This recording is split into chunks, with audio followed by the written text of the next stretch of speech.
How we doing? How we doing? This is Destination Denver, Colorado, and today I'm giving you the 7 things you need to know before moving to Aurora, Colorado, and we're covering them starting right now.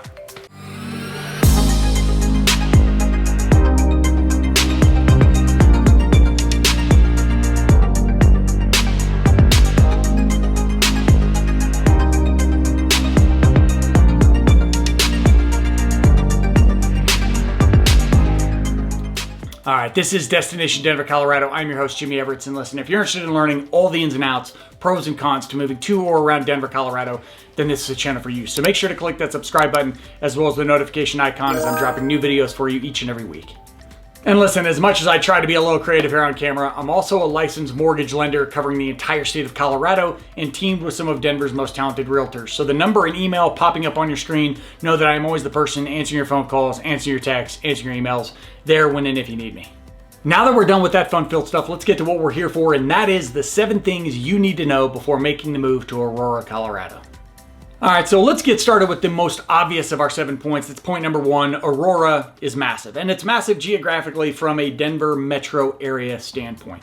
So if you basically look at everything east of Denver and stretching a little bit to the north and a bit to the south, everything east of Denver is Aurora. It is a pretty large suburb. Whereas when you look west of Denver, you're gonna see several suburbs that cut up the area. You're gonna see Lakewood, Golden, Wheat Ridge, Morrison. Everything east is Aurora. Aurora is also the 3rd largest city in Colorado, and Colorado doesn't have a lot of big cities, right? You have Denver number 1, Colorado Springs, which is about an hour and a half south of us, is number 2 as far as population. Then you have Aurora at number 3, and Aurora has a population roughly of 400,000, just a little below that as of the making of this video. And then everything else is well below that. As an example, I live in Lakewood, which kind of springboards, it's around 5th in the state for population, and there's 150 to 160,000 people that live in Lakewood. So after Aurora, there's a big drop off. So when you think about Aurora, you've got this big, massive suburb or city, because I mean, at the end of the day, it is a city. And because of that size, we get to point number 2, and that is every single type of living option you could need can be found in Aurora. Not just from a standpoint of detached homes to townhomes to condos to apartments to studios, everything you can think of, but also the year those have been built. Aurora, parts of Aurora started being built the same time as Denver at the beginning, late 1800s, early 1900s. You have homes in Aurora that are, 100 plus years old. But because Aurora is flat plains and continues to grow, there are homes being built there all the time. So you can find homes, again, dated back 100 plus years to homes that were finished yesterday. You can find communities that have been around for decades, that have been established, that have long-standing reputations, good or bad. And then you can find neighborhoods that are literally brand new, that people have only been living in for, call it a year or two, less than 5 years. And heck, some communities that are opening as you have this new construction happening, new communities that are opening basically monthly. Now, one thing to note as we talk about point number 2 is that in these new communities specifically, they love themselves some HOAs. So homeowners associations, if you're not familiar, basically a homeowners association, I might be preaching to the choir here, I apologize, but for those who don't know, homeowners associations are basically a covenant, right? They keep some community standards in place. It could be, that you can't paint your house hot pink. You have to take care of your lawn. You have to do certain things that keep the community in order. And some HOAs are going to be more aggressive than others in a couple different ways. Some of them are going to be more aggressive in the controls they have over, how a yard needs to look, how a house needs to look, etc. The other thing about HOAs, if you're not familiar, is the fees associated with them. And you could have an HOA similar to the community I live in that's, $75 a month. It pays for our trash, and I just have to make sure I mow and rake my lawn. They're not very overbearing. And then you might have some communities where the HOA is a few $100s or more every month. They might take care of things like water, trash, etc., landscaping if you have areas of the community that are shared by others. But just know that if you're looking in some of these newer communities, and that's not just an Aurora thing, but the Aurora new community areas love their HOAs, and you should be prepared for that. It was a very long-winded conversation about HOAs. I promise I won't cover that again. The number 3 thing that you need to know about Aurora, and I just kind of want to get this out of the way, is the fact that Aurora has had a reputation for being a crime-ridden, if you will. And listen, I am a firm believer, I'll say it in any video I ever make. One, you need to do your due diligence when it comes to checking out, crime rates in the communities that you are considering living in. 2, I'm a believer that no matter where you live, there are areas of town that you're always going to be aware of. I mean, I've lived in, big cities, New York, Honolulu. I've lived in smaller towns, New London, Connecticut, Kent, Ohio. And within every community, there are certain neighborhoods, certain blocks that you're just a little more aware of than others. Aurora is no different. One of the big stretches that has probably the worst reputation is along Colfax Avenue. And Colfax Avenue stretches all the way west-east across Colorado, for that matter. I believe Colfax is one of, if not the longest non-highway roads in America, but don't quote me on that. I could be a little off. So Colfax has a bad reputation, whether you're on the west side of it, through Lakewood where I live, or on the east side of it going through Aurora. And I do believe there are certain stretches of Colfax that I wouldn't live close to, that I wouldn't visit unless there was something that I really needed to visit it for. But there's also stretches of Colfax, it's a busy road. So there's also stretches of Colfax that have been developed that have, whether it's apartments, whether it has art galleries, there's some great concert halls along Colfax. So this reputation, in my long-winded answer, that reputation, I think, is 1, a little outdated, and 2, you just need some perspective. When you come out and you visit, you're gonna do some research, you're gonna look at areas. Obviously know that in areas where the population is more dense, you tend to see higher crime rates. I always bring up the stat that as of the last time I checked, the second most crime-ridden area in all of Denver was Denver International Airport, because you have thousands of people coming in and out of it every day. So just do your due diligence there. Aurora has that reputation, that misnomer that I think comes out from time to time. To me, there are probably areas of Aurora that I wouldn't frequent all the time, but as a whole, we talked about how big Aurora is. I would comfortably say that 95+% of Aurora is okay, and you're not going to have any issues or feel unsafe there. I will always say, you need to be aware of your surroundings. I don't care if you're in the safest suburb in America, you just need to be aware of what's going on around you. The 4th thing you need to know about Aurora is the Southlands and Southlands Mall and the community that has been built there. So southeast of Denver is, again, what we call the Southlands. You'll take either I-225, E470 is what actually wraps out all the way around to the Southlands. And it is a bit of a drive from downtown. If there's no traffic coming from Denver, you're probably there in about 30 minutes. If there's traffic, I'd say call it 45 minutes to an hour. I'm sure I have friends and colleagues out in that area that will tell you if traffic is bad, it's going to be longer, but that's the nature of traffic. So one, you have the Southlands Mall, great walkable strip, shops, movie theaters, things for the kids to do. And then around Southlands Mall, or actually kind of southeast of it, just across the road there, is a lot of these new communities we were talking about. Places like South Shore, places like Talon's Reach, places like Blackstone. Really great communities. I'll admit, before I started making these videos, a little over a year ago, I had been to the Southlands, but I hadn't spent a ton of time there. And so since I started making these, one, spent a lot more time there, whether it's driving through the communities, flying the drone, but also just visiting friends, colleagues, and clients out there. And I can see why the Southlands are as popular as they are. The communities they have built out there, there's some great homes. Again, a little bit of variation. So anything that you're looking for, again, if you're a detached home, if you want a townhome, condo, all of the things are covered. And every community has its own kind of niche, its own kind of style to it. I am a big fan of South Shore. I like that community. A lot of my friends who live in that area, I've been through their homes. There's different contractors or different companies that have built these homes, so they're not all, cookie cutter the same. And I also like that South Shore is right up against Aurora Reservoir. So Aurora Reservoir is a state park.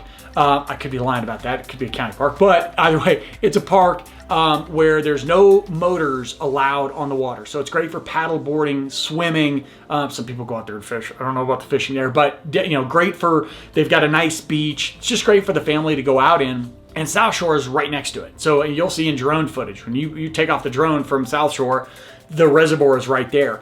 So you can get to it pretty quickly. And then you have Talon's Reach is very popular as well. And I'm kind of falling in love with Blackstone. I'm not going to move there because it's just too far from where I'm used to living.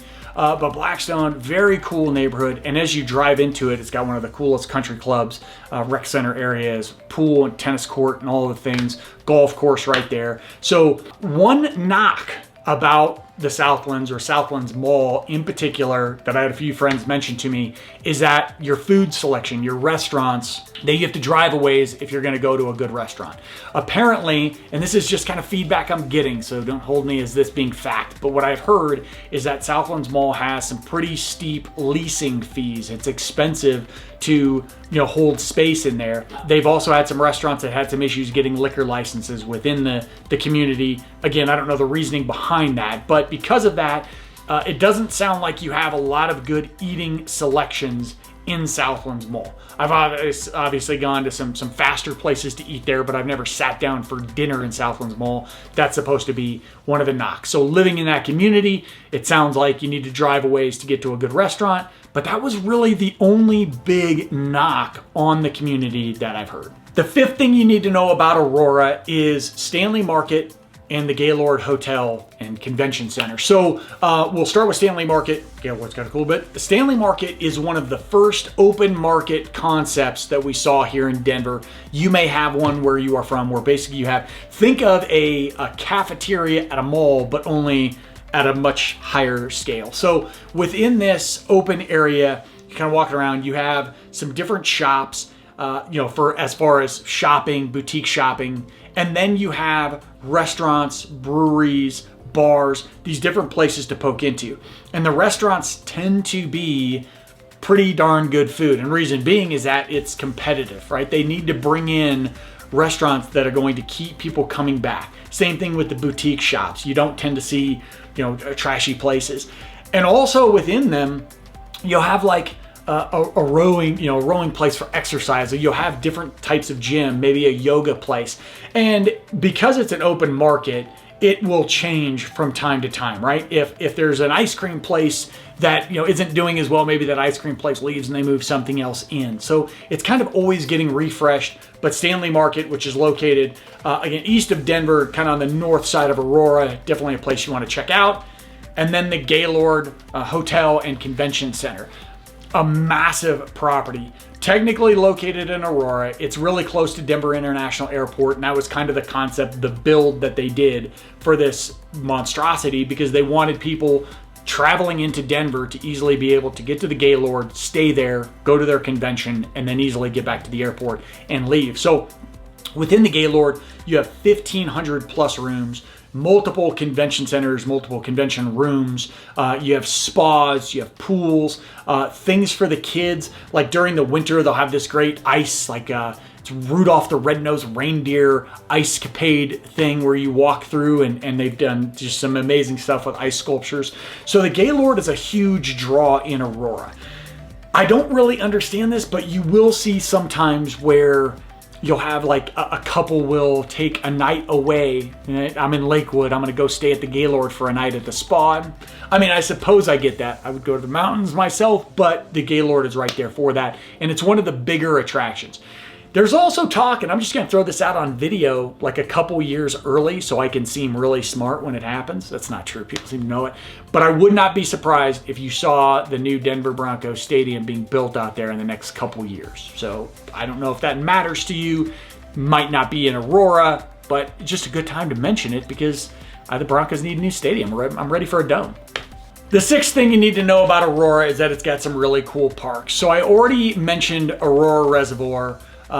Again, no motors, which I really like. It makes it great for paddle boarding, great for kayaking.